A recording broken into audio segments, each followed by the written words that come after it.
Ew, making a video. It's cold out here. Yeah, it's cold. It's almost May.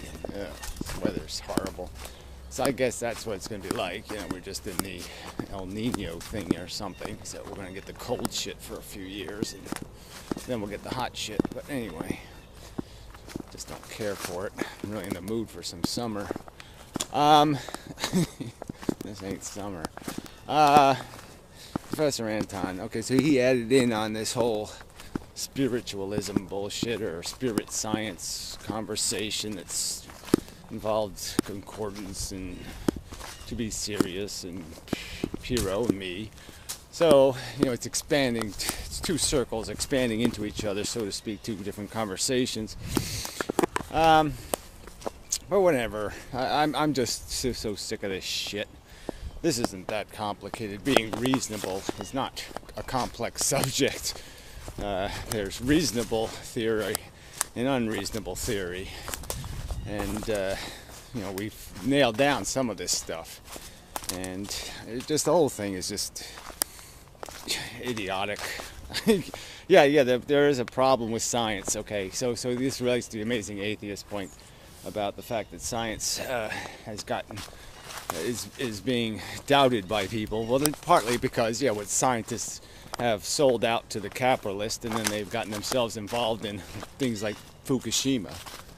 And so, of course, people are becoming skeptical of science because they're skeptical of the motivations of the scientists. But, the other half of that argument would be that this is just evidence of the fact that people don't like reality, and so they just keep running to fables. That's why religion's still alive when it should be long dead. As a viable, reasonable theory. The facts of our existence have been nailed down in so many respects. We know where we came from, okay? We're biological organisms built on a framework of consumption and reproduction. Let's not even go into the other aspects, but yeah, that's the basic format. Your whole structure is just a kind of membrane, all right, that has been equipped with tools to get a tiny little part of you, either your egg or your sperm, into a state where it can create another version of you. But that's it. Your whole structure, everything about you, your brain, your vision, your senses, all of it, just exists as tools, okay, to propagate in a long-term effective manner over, hundreds of millions of years of evolution, to get you into the future, in the sense of the you being a code, a line of genetic chemical code, okay, that merely causes a phenomenon that creates the growth, okay, the growth of a seed that just merely contains a cause and effect chain. It merely causes for 9 months the development of your structure, of this armor, of your toolkit. It just makes the tools. It has the code for making the tools that again will surround another genome, another, pointing to my nuts, okay, another tiny bit of me. That is all this is for, okay? This doesn't exist for that. That is it. That's the ball game. Yeah, this does exist for that. I don't mean that doesn't exist for this. So, this whole inane conversation about our spiritual anything or origin anything, it just doesn't matter. So yeah, let's say another reason science is in disfavor with humans or people is because, it's gotten so complex. The amateur can't just play with science anymore because the amount of knowledge and specialty you have to have the broadness of your understanding to understand many sciences, or to put all the pieces together, is daunting. It's daunting, and you have, and the complexity of it is difficult. I could reference the 100-year-old, more than 100, whatever, 20-year-old, 100 anyway, two-slit experiment. And it still hasn't been properly analyzed. Because there's so much to do, and there's so much difficulty and precision that has to be built into any tools you build to analyze phenomenon. But we can say it's not ghosts. We certainly know that the reliability of these stories that are thousands of years old is nothing. It's like showing up at a car accident an hour later and listening to some guy who's gotten the story from 5 or 10 other people, and he starts talking about the big giant duck that flew down and crushed the car. And what he means is the truck. But now it's a giant duck. Means he got the story wrong. Ugh. So I don't know. It just makes me so. It's so irritating because this is not. We should be able to do a hell of a lot better than this as conversation. Professor Anton's video was a freaking half an hour, and he didn't say a goddamn thing. He basically just said, well, spiritual mumbo jumbo is pretty silly, some of it, but you gotta have a little bit of it. Yeah, a little bit of it's good. The idea of it's good, but just don't do it really. Yeah, just talk about doing it, but don't do it, or something like that. The end. I mean, fuck. Only do it my way. Only think words are special. Don't think anything else is special. Just think words are special. I don't know what the fuck these people are talking about. This is not a rational conversation about a phenomenon that doesn't exist. Doesn't even have a definition. Spiritual. Spirit science. Yeah. Yeah, we're made by the divine eternal what? Duck? The big giant mechanical duck made us? Shit. You can observe the universe and realize it's all made out of elements, mostly. It's all chemistry. And all the chemistry, most 99.99% of the chemistry is really simple chemistry. Okay? And it's only in bizarre circumstances like here where the chemistry has time and the mechanism of replication to do this silly thing of putting a big giant facade of bullshit on top of a fucking sperm cell. I mean, yeah, okay, that's interesting, but it's stupid. It's parasitically stupid. It's a dumb microbe banging into something and spinning around and then banging into it and then spinning around. That's it. That's what the universe does. It doesn't do anything smart. It's just made out of shit banging into stuff. Oh, fuck. And so we're just, it's just that, we've got these complex tools, and we have,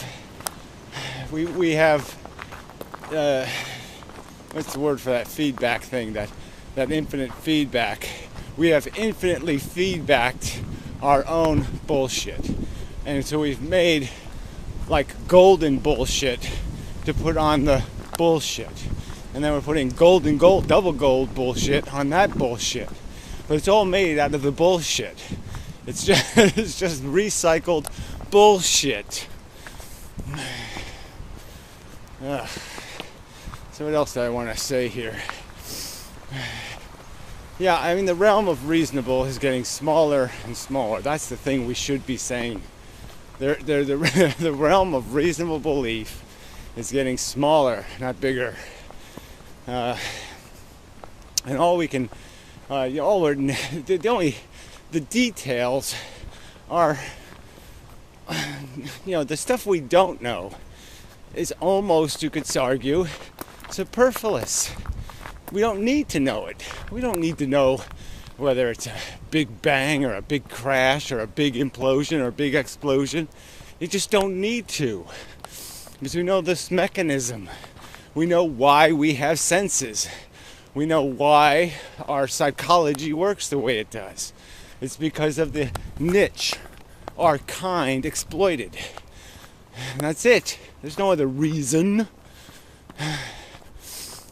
There's no other mechanics to this system. It just makes stuff because of incidental associations. Incidental is a tricky word. Just because of the fact that it does have, that's doing this movement through time thing. And it'll have to have a pattern as it moves through time. There's no choice. It has to do something because it is something now. So the fact that there is something doesn't mean that something is doing something besides the default, which is it has to do something. It can't do nothing. And so this is what it turns out to be. It doesn't mean anything. It doesn't have any grand purpose. It's not going anywhere. It's not going to escape. We are not going to escape the dynamics of the universe.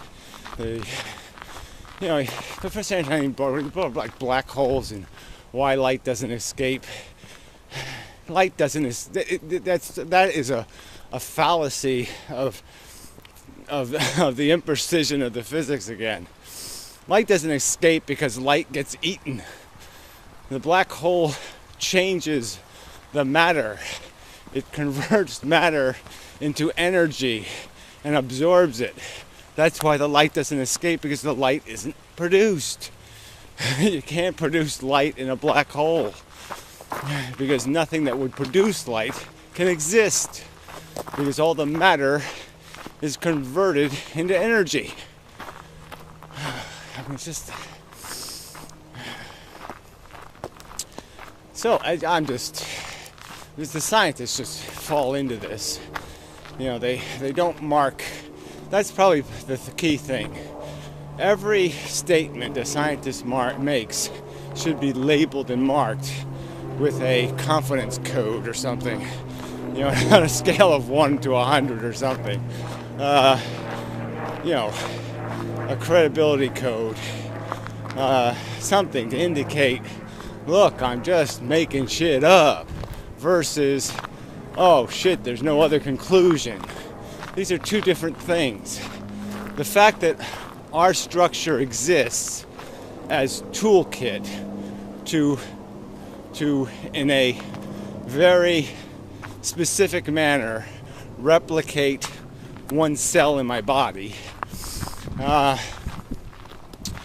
is a fact of 99.99999% certainty. Okay? There's no doubt about it. It's a certain fact. What happens to matter as it encounters the event horizon of a black hole is theory of at least 50%. You could, well, whatever. I'm just saying that's all. We need some kind of distinction between when scientists are talking out of hard evidence, solid evidence, and when they're talking out of, well, let's theorize, let's speculate. Some sort of speculation factor. It's no longer speculation. Evolution is not speculation. It's fact. And if you deal with that fact rationally, in perspective of all scientific knowledge, nowhere is there room for spiritual mumbo jumbo. There just isn't any room for it in a rational interpretation, reasoned interpretation. Only accepting babble or nonsense or made up crap or Bugs Bunny theory. Only by listening to the guy talking about the giant duck that crushed the car can you possibly find cause or reason to believe in a giant duck.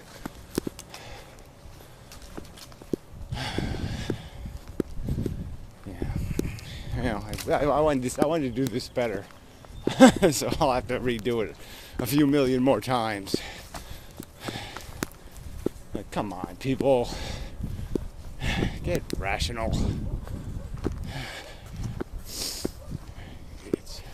Anyway, till next time.